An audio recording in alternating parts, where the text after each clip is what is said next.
நண்பர்களே, விண்ணில ஒரு play station இருக்கிறது. அங்க மனிதர்கள் வாழ்கிறாங்க. இது உண்மையா இல்ல ஃபேக்கா? இப்போ உண்மையை தெரிஞ்சுக்கலாம். வாங்க இந்த விண்வெளி மர்மத்தை ஆராயலாம்.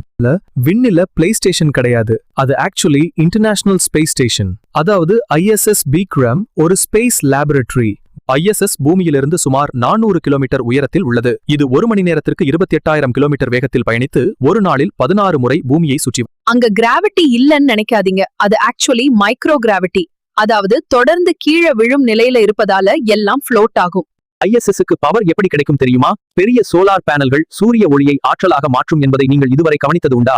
இதுவே விண்வெளி நிலையத்தின் மின்சாரம். அங்கே காற்று, தண்ணீர் எல்லாம் மறுசுழற்சி செய்யப்படும். ஆக்சிஜன் உற்பத்தி செய்யப்பட்டு கார்பன் டை ஆக்சைடு நீக்கப்பட்டு தண்ணீர் மீண்டும் பயன்படுத்தப்படும் வகையில் இந்த தொழில்நுட்பம் அமைந்துள்ளது. ஆஸ்ட்ரோநாட்ஸ் அங்க எக்ஸ்பெரிமெண்ட்ஸ் பண்ணுவாங்க.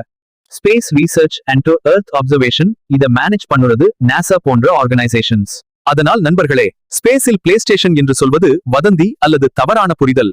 உண்மையில் அது ஒரு நவீன தொழில்நுட்பம் நிறைந்த ஆய்வுக்கூடமாகும். ஸ்பேஸ்ல கேமிங் இல்ல, ஆனா சயின்ஸ் தான் நடக்குது. இந்த வீடியோ பிடிச்சிருந்தா லைக் பண்ணுங்க, சப்ஸ்கிரைப் பண்ணுங்க, எங்கள் சேனலுக்கு தொடர்ந்து ஆதரவு கொடுங்கள்.